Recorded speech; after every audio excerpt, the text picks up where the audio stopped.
So I'm going to switch things up a little bit, and I'm going to talk to you about your spiritual advice first. These bottom five cards, mainly because I feel like there are some issues that you have to work through. And from there, we'll go into your love reading, because this is going to kind of, it's related to this. So once we clear this energy out of the way, the love reading will make a lot more sense, okay?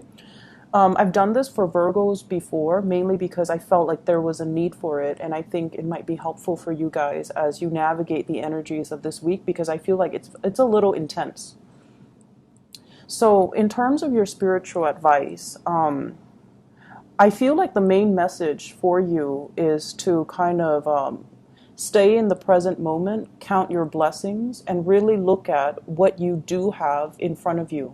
So rather than scanning the horizon for new opportunities, for escapism, for things that you wish, could be there, could come in, for things that you long for, rather than doing that, scanning the horizon and never being completely 100% content, count your blessings, live in the moment, and, take stock of what you have, especially the people that are around you, especially the people that are working towards building something with you, and the people that are, reliable and have always been consistent in their effort and consistent in, their ability to be there for you when you need them. And the reason why I say that is I feel like this is the energy of somebody looking for, like an outsider looking in, okay?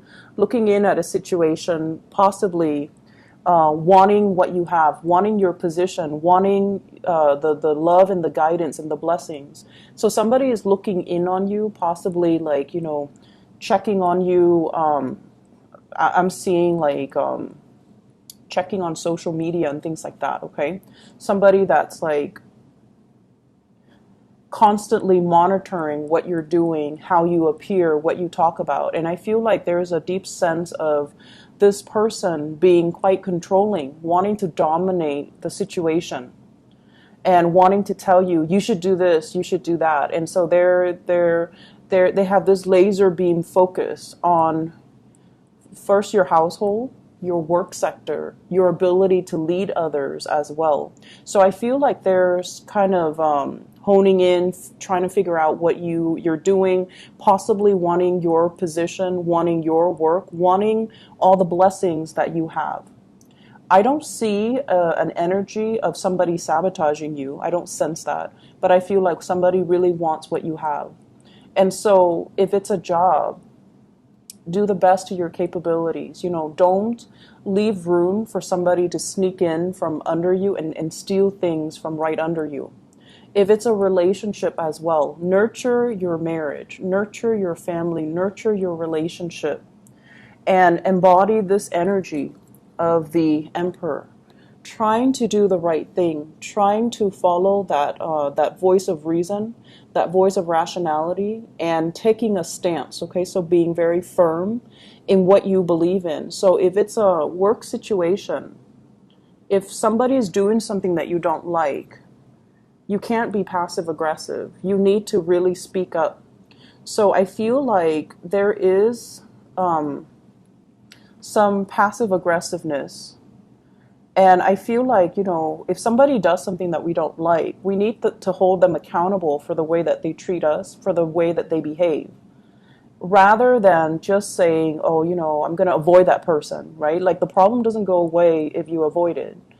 And then if you kind of seethe in anger over something that they did, but you never address it with them, then you can't really be angry at them for the things that they do, because they're not really aware of the impact of these actions on you. So it's up to you to really, defend your territory, stand your ground, and not have to, cower because of conflict, or cower away from conflict because you're conflict avoidant. So I feel like this is a good week for you to be very firm with how you are expressing yourself and be less mutable, be a little bit more forthright in your expectations for other people. If you are in a leadership position, a lot of people look up to you. We have here the Three of Pentacles, wanting to build things with you, coming to you to consult you, and coming to you for your guidance and your clarity and your expertise. And a lot of you guys, you're very, very good as troubleshooters. You think really fast on your feet.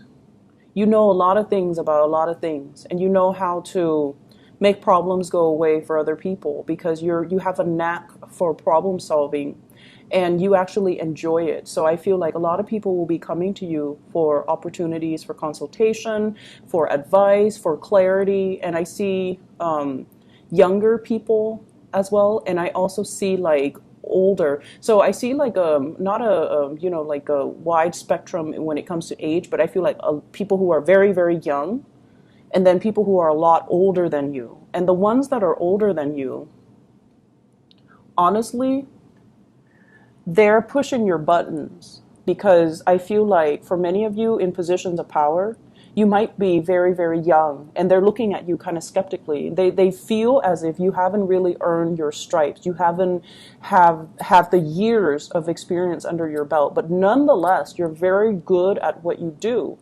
And so they come to you kind of like with a challenging stance, and they're coming to you in a very antagonistic way. So these are like the older folks. And I feel a lot of it has to do with their own, insecurities, their own issues that they're projecting on you. But more than anything, stand your ground. Talk to them as if, age doesn't really matter. Talk to them with that voice of authority and really, really stand up for what you believe in. So never mind the age gap. Just be very clear when you communicate, and be very firm when it comes to what you expect from other people, okay? So age does not matter. It should not matter when you're trying to lead others. So I feel like in the home environment, it's the same type of energy, where some people feel like they're older than you. They have more knowledge, more wisdom, more insights, and that's not always the case, okay? Our worldview is determined by our life experiences. And so I already see like clashes when it comes to generational gaps. How do we raise the kids? What religion should we teach them? How do we get a situation sorted out when there are too many people involved? So for example, if it's a marriage and the in-laws are involved and everyone is putting in their 2 cents when the marriage is between you and the partner and the children. So I feel like there are a lot of people meddling in your affairs because they're overstepping their boundaries. I mean, they mean well, but they're overstepping their boundaries, and they're giving you advice that's not really appropriate for you. So this is a good week overall for you to seek advice from a person who is in a position of authority. So for example, if you have, if you need financial advice, consult a financial advisor. Don't talk to, your cousin Joe, who's had like 3 bankruptcies, right? And then if you need marital relationship advice, consult a therapist, see a marriage counselor. Don't talk to your mom and dad who might have a very tenuous relationship with one another. So learning to ask for help from the right people, and then learning as well to really stand your ground and figure out what you need and demand it of other people. So it's not a great week for you to compromise. It's a great week for you to assert your authority and assert, be a little bit more fixed, be a little bit more, I want to say, and no offense to anyone watching this, be less of a Gemini, less of a Libra, and be a little bit more fixed like an Aquarius. Because I feel like, there are things that you cannot compromise on. And if the things are values related, it is really, really important for you to stand your ground, okay? So that's going to allow me to segue into the love relationship sector. because I feel like there's conflict coming into the picture. So the first thing I have here is the Three of Swords. The Three of Swords is a situation where a lot of words have been said. A lot of things have been out in the open that we can't really take back. A lot of, it's like too many things have happened, too much has been said. Where do we go from here? But I feel like this process of unearthing these things that are problematic, that we have swept under the rug, or that we have ignored, or, you know, that we've never addressed with the other person, these things are meant to come out. These things are meant to come out into the open so that we can deal with them. Because, you know, the more we love somebody, the more they're going to push our buttons, right? And the more time we spend with someone, the more good times and bad times start to build up. And so I feel like if things are not addressed, this is the week where they implode. This is the week where we talk about, I did all of this. What did you do? And then the other person was like, well, I did all of that too. What did you do? So it's like keeping scores of that internal side of you where, you know, as the twins, I feel like you want your partner to be like you. You want your partner to intuitively understand you. And you feel like if it's my soulmate, if it's somebody I'm meant to be with, they should understand me without me talking. Well, it doesn't really make sense. No one can intuitively and empathically sense what you need. And even then, you know, they're probably going to be picking things up like 75% of the time rather than every single time. So it's really important for you to talk and communicate and not let things build up to this point, okay? And this is a really great battle, I feel like, between a relationship partner. And the reason I say that is we have here the Queen of Swords and the King of Swords. So air energy, a lot of communication, not a lot of feelings, not a lot of emotions. And so no one is really speaking from the heart. They're speaking from a space of calculation, keeping tabs, keeping scores. I did this, you did that. So it's a very cold, detached, and almost antagonistic type of a vibe that I'm getting here. You might be dealing with another air sign, so an Aquarius, a Gemini, or a Libra. And this is the Gemini card. She has like two faces to her. So I feel like this might be the partner that you're dealing with. You have somebody that is really good with animals. You have someone who is, I'm getting like an Ivy League type of education. So somebody that might have multiple degrees. They're very, very intelligent. They're very worldly. They're less, I want to say like, they're not like materialistic. So, you know, money doesn't really mean a lot to them. They care about higher ideals, higher values.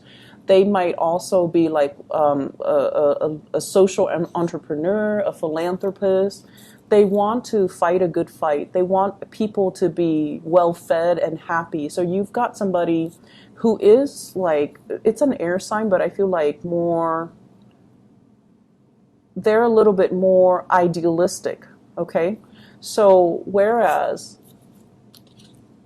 for you, your sword is planted firmly on the ground, you're resting on it. So I feel like this denotes that, you know, you care about security, you care about having a good job, staying at a good job, building up your reputation, building up, you know, getting significant pay increases every year. So you care about these security things.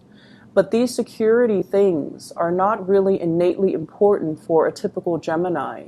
And over time, these things that you build up, because it's secure, because you believe, that's what you're meant to do. I feel like it's keeping you stuck, and it's not really allowing you to live out your dream. It's not allowing you to be flexible and mobile and, you know, really living a life that is authentically you rather than security based. And so you're coming across another person who is like a little bit more, it's like this is a twin energy. This is a really significant relationship where somebody is showing you a different side of themselves. So you can tell, you know, just the vibe, this person's a lot more relaxed and this person is very, very tense. This person, they dress well, but it doesn't mean that they care about the material things. I feel like they're a world traveler. They collect objects and clothing and, habits and languages from all different parts of the world. And I feel like, they have this sense of exoticism about them, and you're naturally very drawn to them. You might be a little bit envious of their idealism. You might be envious of the way, the carefree, quote unquote, carefree life that they lead. And they don't seem like they're plagued with worries. They don't seem like they're torn and conflicted. And they don't seem like they have a lot of drama or a lot of problems in their lives, because they're just, carefree and free-spirited and mobile. And so there are ideological clashes between you and this person when it comes to, stability, relationships. There's mutual fascination here that I'm sensing, but you two value very, very different things. And this is somebody that I feel, if you are this person, you might have a lot of earth in you. If you are this person, you might have a lot of water in you, or fire, where, you're philanthropic and you're kind of like a free spirit. And I feel like, it's a situation where there might have been arguments, but there is a reconciliation, okay?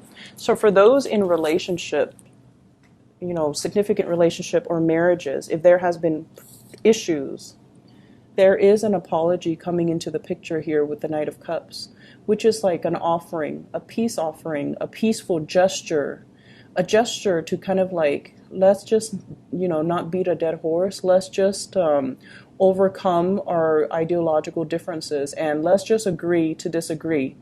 It doesn't mean that we aggressively sweep things under the rug.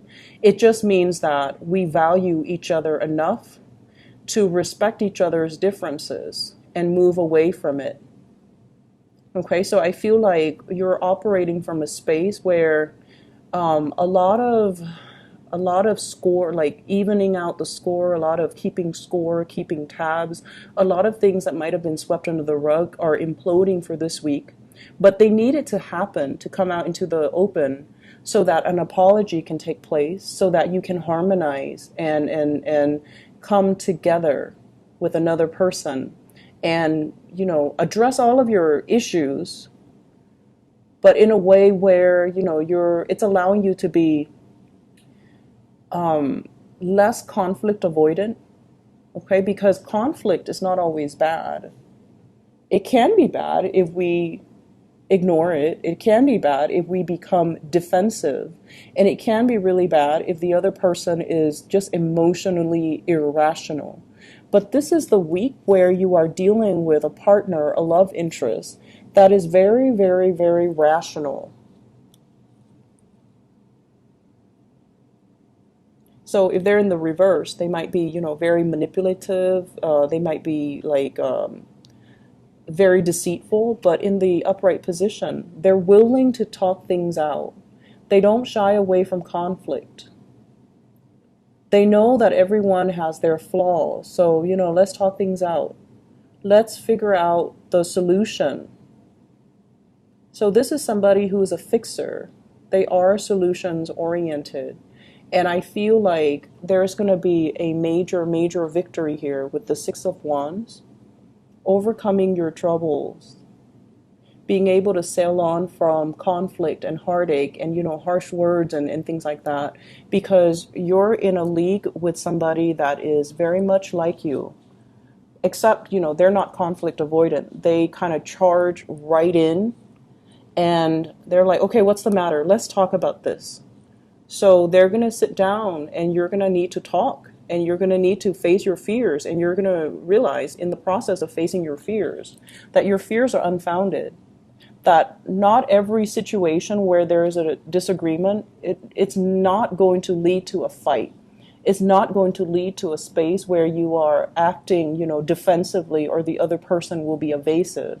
There is clear and total understanding and communication that's happening for this week to really help you understand another person and to help you as well learn to address issues and not be passive aggressive and not be conflict avoidant. And you're going to confront a situation head on, and the situation involves another person that is very much like you, in that they want harmony, they want balance, but they understand that harmony and balance needs to happen, or can only happen, when we arrive at a truce. Okay, so you have some beautiful things coming into the picture. If there are issues, conflict, fights, and things like that, I feel like a lot of it has to do with responsibilities in the household. Who's doing what? Who's taking care of what? And that whole process about keeping score. So you might be dealing with a Libra. You might have Libra in your chart, where you're very, very sensitive to imbalances in the relationship.